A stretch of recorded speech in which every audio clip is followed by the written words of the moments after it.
తెలంగాణ నూతన గవర్నర్గా శివప్రతాప్ శుక్లా ఇవాళ రాష్ట్రానికి రానున్నారు. తెలంగాణ గవర్నర్గా ఉన్న జిష్ణుదేవ్ వర్మను మహారాష్ట్ర గవర్నర్గా, తమిళనాడు గవర్నరు ఆర్ఎన్ రవిని పశ్చిమ బెంగాల్ గవర్నర్గా నియమిస్తూ రాష్ట్రపతి ఇటీవల ఉత్తర్వులు జారీ చేశారు.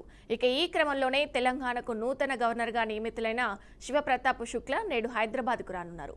కాసేపట్లో శంషాబాద్ ఎయిర్పోర్టుకు చేరుకునుండగా సీఎం రేవంత్ రెడ్డి, మంత్రులు, అధికారులతో కలిసి స్వాగతం పలకనున్నారు. ఇక రేపు తెలంగాణ గవర్నర్గా ఆయన ప్రమాణ స్వీకారం చేయనున్నట్లు సమాచారం. మార్చి 16వ తేదీ నుంచి రాష్ట్ర బడ్జెట్పై అసెంబ్లీ సమావేశాలు జరగనుండగా ఆ రోజు గవర్నర్ తొలి ప్రసంగం చేయనున్నారు. ఉత్తరప్రదేశ్ రాష్ట్రానికి చెందిన శివప్రతాప్ శుక్లా సీనియర్ బీజేపీ నాయకులు.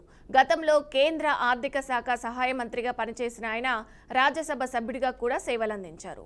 తెలంగాణ నూతన గవర్నర్గా శివప్రతాప్ శుక్లా ఇవాళ రాష్ట్రానికి రానున్నారు. తెలంగాణ గవర్నర్గా ఉన్న జిష్ణుదేవ్ వర్మను మహారాష్ట్ర గవర్నర్గా, తమిళనాడు గవర్నరు ఆర్ఎన్ రవిని పశ్చిమ బెంగాల్ గవర్నర్గా నియమిస్తూ రాష్ట్రపతి ఇటీవల ఉత్తర్వులు జారీ చేశారు.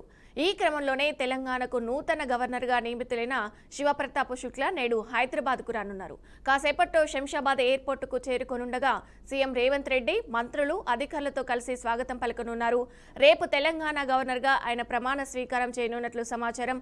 మార్చి 16వ తేదీ నుంచి రాష్ట్ర బడ్జెట్పై అసెంబ్లీ సమావేశాలు జరగనుండగా ఆ రోజు గవర్నర్ తొలి ప్రసంగం చేయనున్నారు. ఇక ఉత్తరప్రదేశ్ రాష్ట్రానికి చెందిన శివప్రతాప్ శుక్లా సీనియర్ బీజేపీ నాయకులు.